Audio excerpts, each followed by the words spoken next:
Está começando agora a Voz que Clama. Com ela, Simone Guerra, a garota de Chapada.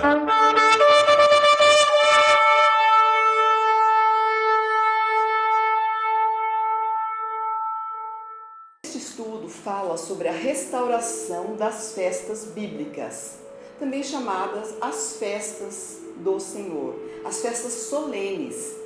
Ele deixou lá em Levíticos, capítulo 23, toda a descrição do que deveria ser realizado durante estas festas. Essas festas, elas são típicas, elas têm um simbolismo e é por isso que é importante que nós possamos estar praticando, porque elas são também proféticas. Elas já tiveram metade do seu cumprimento, mas ainda falta outra metade. A parte mais importante, podemos assim dizer, é o final, é o banquete, é a festa final. Então, nós vamos estar estudando as festas anuais. Só que, lá em Levíticos, a primeira festa que o Senhor ordena que seja comemorada é a festa do sábado, é a festa do Shabá. Então, a festa do sábado é uma festa que foi instituída na criação. Assim que o Eterno Criador concluiu a sua obra de criação, em Gênesis 2, de 1 a 3, diz que então, tendo acabado a sua obra, ele descansou e ele santificou o dia do sábado. Então, ele colocou este dia como sendo um sinal entre o Criador e a criatura. Se nós temos então uma festa semanal estabelecida pelo Criador, é porque ele sabe que é necessário que cada 6 dias de trabalho nós tenhamos um dia de descanso. E por que não um dia de adoração ao Criador? Quando nós santificamos o sábado, que ele estabeleceu na sua palavra, nós estamos obedecendo ao nosso Criador, estamos reconhecendo a ele como nosso Criador. E isso é perfeito, porque nós encontramos vários textos na Bíblia, em Êxodo 31, o verso 13 e 18, em Ezequiel 20, o verso 12 e o verso 20, ele coloca o sábado como sendo um sinal entre ele e as suas criaturas. Então, aquela pessoa que obedece este mandamento, porque ele faz parte dos 10 preceitos que foram deixados, está reconhecendo o Criador como mantenedor da vida e como Criador de tudo que existe. Então, o sábado é um sinal. O sábado não é o selo. Muitas pessoas confundem o selo que é falado, que é colocado sobre a mente, sobre os 144 mil especialmente. Esse não é o sábado. O sábado é o sinal entre a criatura e o seu Criador. O selo nós vamos estudar mais detalhadamente em outro estudo. Bem, o Criador deixou então o sábado como sendo a primeira festa. E ele deixou também, embora por algum motivo, que nós desconhecemos, porque lá em Jeremias 8:8 diz que até o escriba ele já estava falsificando a lei. Então imagina como ela chegou em nossos dias. Mas nós encontramos uma festa que não tem sido comemorada. E ela está descrita em várias partes de toda a Bíblia. É a festa da lua nova. Mas como assim? Festa da lua nova? Possivelmente, nunca nós tenhamos ouvido falar sobre essa festa. Mas essa festa da lua nova foi estabelecida pelo Criador. É o início do mês. Então ele estabeleceu a lua nova como iniciando o mês judaico. Como é o início do mês, era oferecido pelo sacerdote uma oferta especial do início do mês. Era uma oferta de agradecimento, de reconhecimento pelo poder criador, de ter nos mantido, por assim dizer, durante todo um mês. E então começa um novo mês, uma nova festa, uma alegria, um agradecimento por tudo que o Criador fez por nós. E essa festa nós encontramos ela no decorrer de toda a Bíblia, vem falando sobre a festa da lua nova. Quando nós encontramos ali a sunamita, lembra que o sacerdote naquela época, eles já vinham então cultuando essa festa há muito tempo, e o povo era acostumado a levar um sacrifício especial na lua nova. Então eles se reuniam junto com o sacerdote. Na época de Samuel, isso foi fortemente vivido pelo povo de Israel. Mas quando Eliseu resolve abençoar a vida da sunamita, que era uma senhora que sempre o acolhia, ele perguntou assim: o que você precisa? Ela disse: não preciso de nada, o Senhor já me agraciou com tudo o que eu preciso. Então o servo, ou o rapaz acompanhante de Eliseu falou assim: olha, ela não tem filho e o marido dela já é velho, sugerindo que quem sabe uma criança seria muito bem-vinda naquele lar. Então Eliseu orou e o Senhor fez com que nascesse uma criança. Só que a criança, quando já estava grande, um dia estava no campo com seu pai, ela sentiu uma forte dor de cabeça e o pai mandou então que um servo levasse a criança à sua mãe. E quando o menino chegou, ela colocou o menino ali, na cama onde o profeta dormia. E nós sabemos a história, a criança morreu. Aquela sulamita, ela pediu para o marido que enviasse animais e servos para ela ir até o profeta. Porque ela não tinha pedido aquele filho, mas agora ela tinha se apegado àquela criança. E ela não se conformava de que a criança haveria morrido.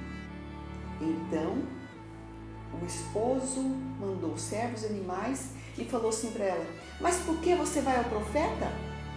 Não é nem sábado e nem lua nova. Então era hábito deles estarem reunidos para o culto da lua nova, para agradecimento.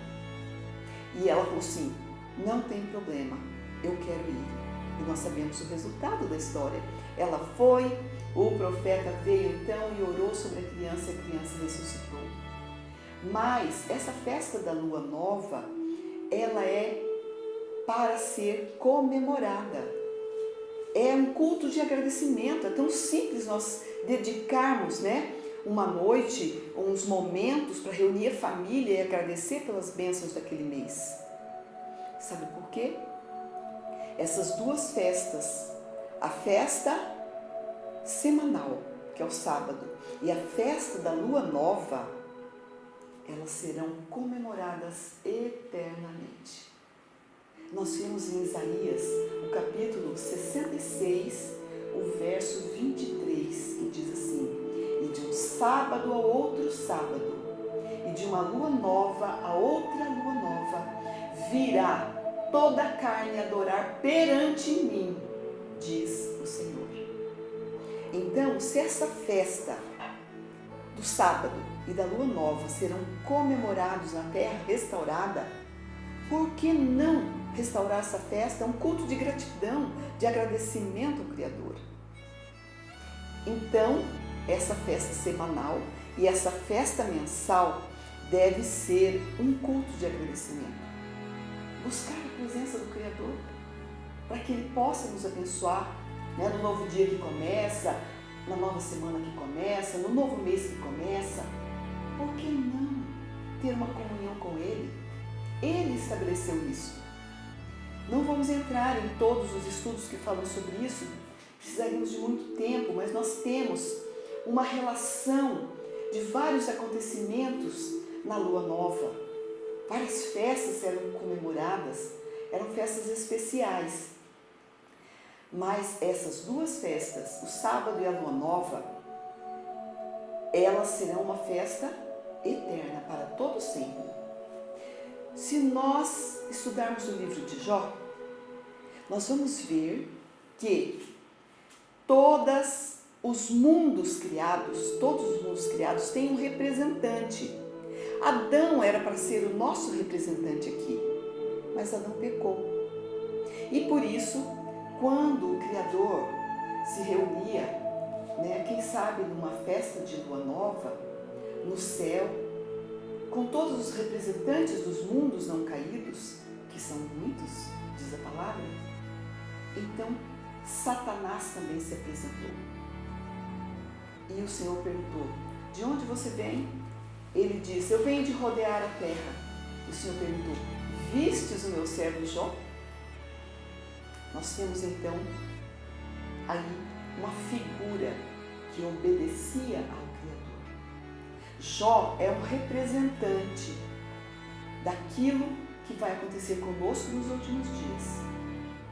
De uma perseguição, de tirar tudo que nós temos, e nós temos que nos conformar e aceitar a vontade do Eterno. Então ele é uma figura que representa ainda no futuro o que um pequeno grupo vai passar de lutas e de aflições neste mundo. Bem, nós temos então as festas anuais. As festas anuais são festas típicas que nos levam a uma profecia, que nos levam a um cumprimento já de metade dessas profecias para os nossos dias. Aquele tempo, talvez o povo de Israel não tivesse essa compreensão. Mas hoje nós podemos saber que parte dessas festas já se cumpriram. Então, são 7 festas anuais, festas bíblicas ou as festas do Senhor. No primeiro grupo, nós temos 3 festas, que são a Páscoa, as primícias, ou o molho movido, e uma semana de pães asmos. Então, a Páscoa, ela começava ao pôr do sol. E como é que se contava esse período, então, para o dia da festa? A lua nova. Então, foi estabelecido o primeiro mês para o povo de Israel, como sendo aos 14 do mês a festa da Páscoa. Então, a Páscoa não é todo domingo de um determinado mês, não. A festa tem uma data fixa, de acordo com a lua nova. Então, a lua nova estabelece que aos 14 dias após a lua nova, ao pôr do sol, então se comemora a Páscoa. A Páscoa teve a sua origem quando o povo de Israel saiu do Egito. Então, a Páscoa, ela significa uma passagem, uma mudança, esse nome significa. E por que essa passagem, essa mudança? Porque nós precisamos passar da escravidão para sermos livres. Precisamos passar, então, de pecadores com fermento, que simboliza, o pecado, para os pães asmos, os pães sem fermento, que simboliza o corpo do nosso Salvador. Então, as festas têm um significado. Então, essas 3 primeiras festas, a Páscoa, as primícias e os pães asmos, eles já tiveram um cumprimento. Vamos falar sobre eles.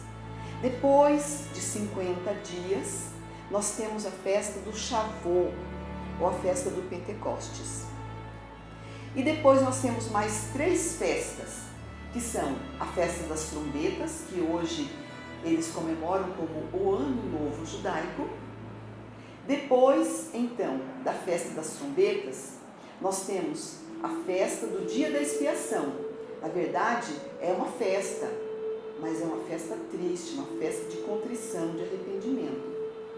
E 5 dias depois da expiação, nós temos então a última festa, que é Sucote, ou a festa dos tabernáculos, ou a festa das tendas, como é conhecido também.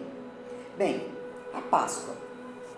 Nós dissemos então que a Páscoa já teve um cumprimento, porque a Páscoa ela foi dada para o povo de Israel, lá no Egito, que eles deveriam matar o cordeiro e passar o sangue nos umbrais da porta. Aí você pergunta, mas por que passar o sangue? Ora, o Salvador, o Criador, por que ele pediu, passa o sangue na porta? Tem um significado, nós vamos ver.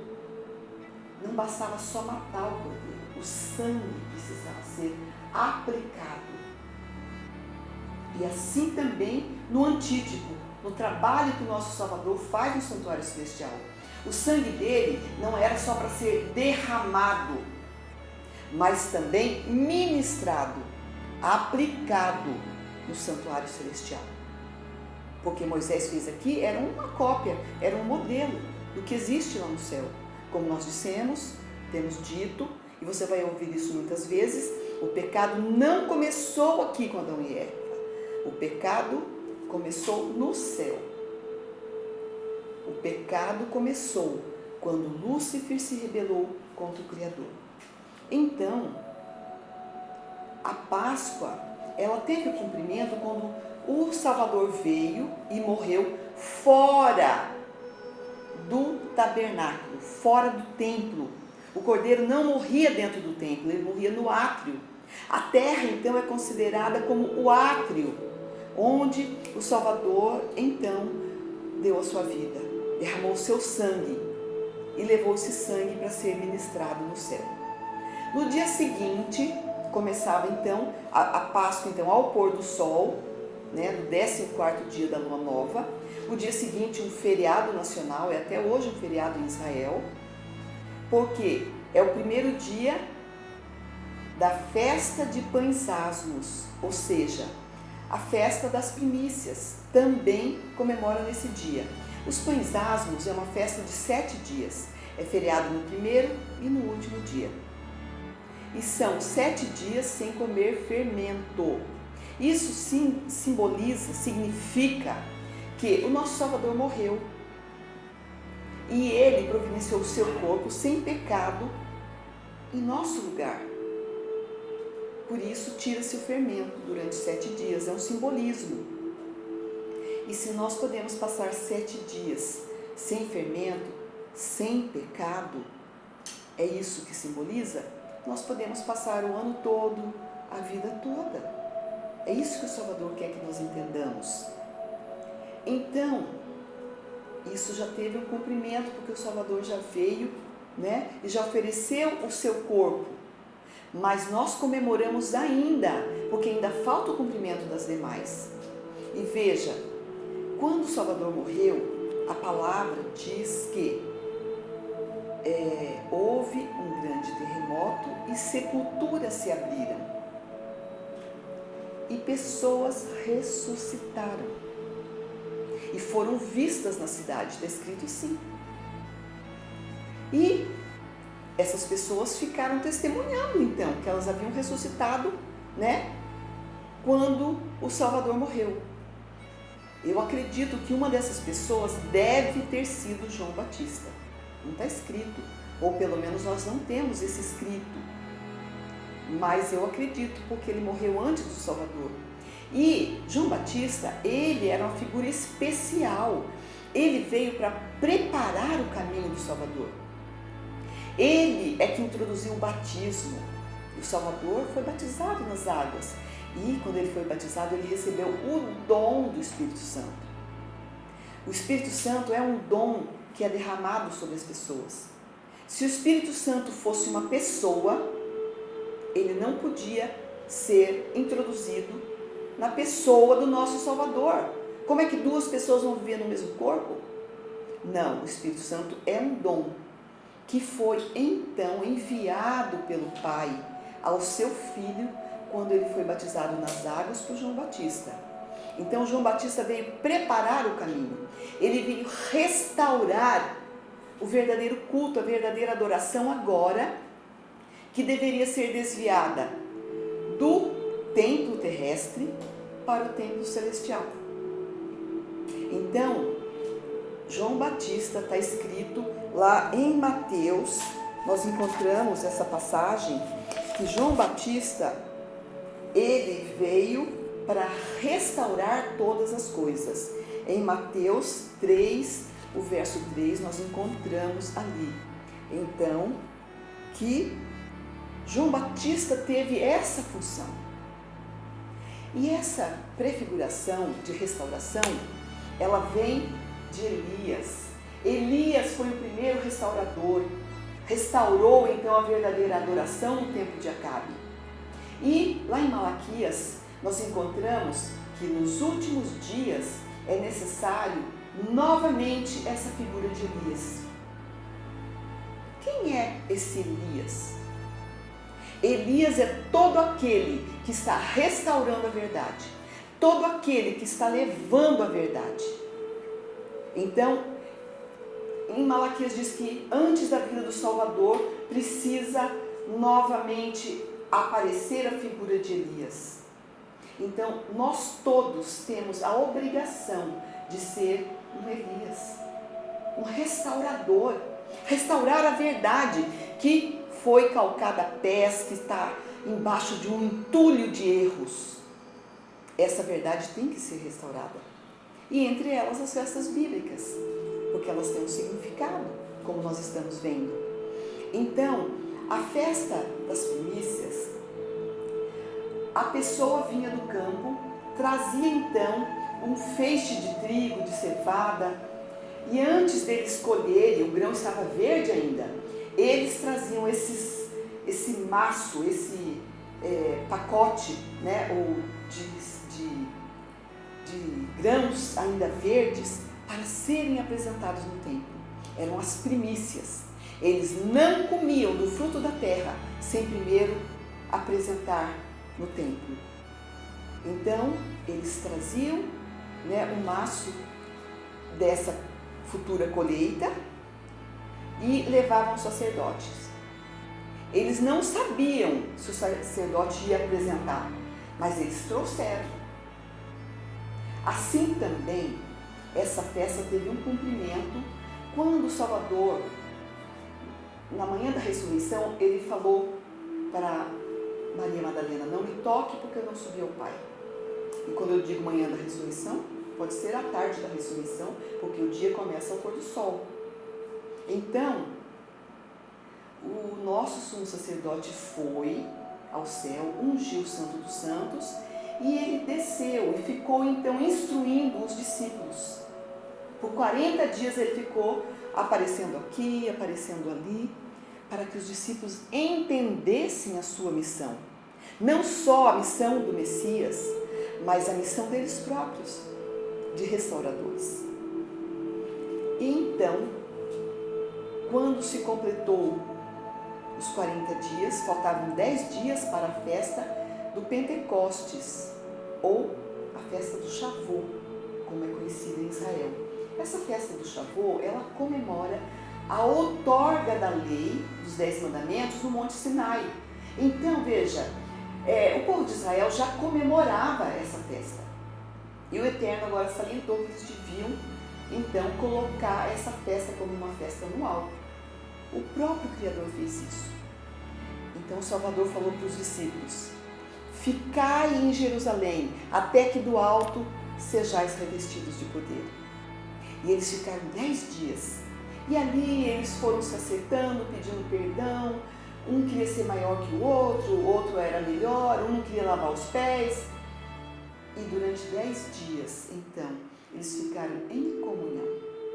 E quando deu o dia da festa, eles foram ao templo. E quando eles foram ao templo, então, nesse mesmo dia, por isso que eu digo, as festas são típicas, o nosso Salvador também ficou 10 dias sendo adorado pelos anjos, nos portais celestiais. Leia o Salmo 24, que você vai entender. E depois desses 10 dias, então, ele entrou para ministrar no santuário celestial. E quando ele entra no santuário celestial, em Hebreus diz que o sumo sacerdote, ele oferece dons e sacrifício. O sacrifício o Salvador já havia feito, já havia preparado sangue para ministrar no santuário celestial, porque sem sangue ele não poderia entrar no santuário celestial. Agora então, ele abençoa os discípulos na terra. Como que ele abençoa? Enviando para eles o dom do Espírito Santo. Então, quando o nosso sumo sacerdote ele entra para começar esse trabalho, ele não está só. Ele levou as primícias dos que dormem, que era representado pelo molho movido. Por isso que as festas têm um cumprimento profético. Então, quando ele entra, ele, como a primícia dos que dormem, ele não foi só, ele levou um grupo todo para representar os seres humanos que também dormiam e que ressuscitaram com a sua morte e ficaram durante 40 dias também dando um testemunho. Agora eles sobem como as primícias. Nós encontramos no livro de Apocalipse a figura de 24 anciões. Esses 24 anciões são aqueles que estão lá no céu fazendo um pré-julgamento ou um juízo investigativo, para que quando o Salvador vier agora, ele leve um grupo daqueles que fizeram a sua vontade. Porque aqueles que não fizeram a sua vontade serão julgados por esse grupo que vai passar 1000 anos consultando os livros. Então essas primícias também foram cumpridas. O Shavuot foi cumprido quando os discípulos receberam então o dom do Espírito Santo e eles começaram a pregar. Num dia, 3.000 almas se converteram. Eles lançaram a semente. Então, esse primeiro Shavuot ou Pentecostes foi a chuva que caiu do Espírito Santo sobre os apóstolos, foi para a semeadura. Entretanto, o profeta Zacarias diz que o Eterno vai mandar a chuva serôdia, mas também, ou digo, a chuva temporã, que é a chuva da semeadura, mas também a chuva serôdia. A chuva serôdia é importante porque ela vem para amadurecer o grão para a colheita. E essa chuva não caiu ainda. Ainda está sendo pregadas as boas novas do reino. Ainda estamos restaurando as coisas, não restauramos tudo. As pessoas ainda não tiveram o pleno conhecimento das restaurações. Então, por isso nós precisamos restaurar as faculdades da mente para compreender que essas restaurações são necessárias. Que o Eterno quer nos usar como usou Elias. Ele quer derramar chuva sobre nós, o Espírito Santo. Está dependendo de nós. Preparar um templo para a habitação dele. Então nós estamos parados na festa do Pentecostes ou festa do Shavuot. Já teve o primeiro cumprimento, a primeira chuva. A chuva temporã já caiu. A semente foi espalhada das boas novas. Agora falta a colheita, falta amadurecer o grão para que o Salvador venha fazer a colheita. Então estamos parados aí. As festas têm um cumprimento profético. Então nós precisamos comemorar as festas. Porque o próximo Shavuot ou o próximo Pentecostes vai cair na mesma data, na data da festa. E nós vamos apresentar depois um estudo entrelaçando Daniel e Apocalipse que apresenta as próximas 3 festas que eu vou falar agora como um cumprimento para os últimos dias. Então, em Daniel 12 nós encontramos ali 3 períodos proféticos e eles se cumprem nas festas, na festa das trombetas. O que é a festa das trombetas? A festa das trombetas, saíam os sacerdotes tocando a trombeta por todo Israel, anunciando que dentro de 10 dias haveria a festa da expiação. Na verdade, um dia de jejum. um dia de contrição, de arrependimento dos pecados. Para quê? Para poder entrar nas bodas do Cordeiro, na festa dos tabernáculos, que vem 5 dias depois do dia da expiação. Então, essas festas ainda terão o seu cumprimento. A festa das trombetas será, como nós conhecemos, como alto clamor, quando muitas pessoas sairão na função de Elias como restaurador e pregar essas verdades para que as restaurações sejam completas e então o nosso Messias possa vir. Está escrito lá em Atos 3, 19 a 21, eu vou repetir sempre esse verso, leia esse verso, medite. O Salvador está sendo retido no céu por nossa culpa, porque nós não estamos pregando as restaurações. Então, nós precisamos restaurar essas festas. Depois que vier o alto clamor, a festa das trombetas, isso tem um cumprimento para os últimos dias. Nós vamos depois entrar num outro estudo sobre profecias. Mas, no dia da expiação, nós temos ali que se fecha a porta da graça. Quando o Salvador termina o seu trabalho no santuário celestial, então ele sai, joga o incensário sobre a terra, então começam as 7 últimas pragas. Só então, quando ele sair do lugar santíssimo, quando todo nome for passado diante dele, ele joga o incensário simbolicamente sobre a terra e começam as 7 últimas pragas, começam as 7 últimas trombetas. Então isso tem um cumprimento ainda no futuro. Depois, então, nós temos mais cumprimento profético. Quando no futuro houver um decreto de morte para aqueles que procuram guardar a lei do Altíssimo, eles vão marcar uma data e eles vão dar um prazo para essa legislação para começarem a executar esse decreto de morte. Eles vão perseguir e matar ainda. Está escrito na profecia. Então, isso vai se cumprir quando o Eterno, através do toque do chofar, através da trombeta, ele do céu, ele vai se manifestar a favor do seu povo. Ele vai libertar o seu povo no dia da festa das trombetas. Não é ainda a sua volta. Porque aí então tem a queda de Babilônia, tem mais coisas para acontecer. Os ímpios vão se revoltar contra os seus antigos ministros que não pregaram a verdade. Está escrito na profecia. Então, durante 10 dias, entre a festa das trombetas e o dia da expiação, já no tempo final, então haverá a queda de Babilônia. Eles vão reinar por um período, nós vamos entrar depois no estudo profético sobre isso. E por último, então, depois do dia da expiação, nesse período profético, que vai ser muito rápido, dentro de 30 dias acontecem esses últimos acontecimentos, então o Salvador vem para buscar aqueles que estão preparados para as bodas do Cordeiro. E onde será essa festa? Apocalipse diz que essa festa será no céu. As bodas do Cordeiro. E ali tem todo um simbolismo que nós não vamos falar agora, porque é muito detalhe e isso merece um estudo à parte.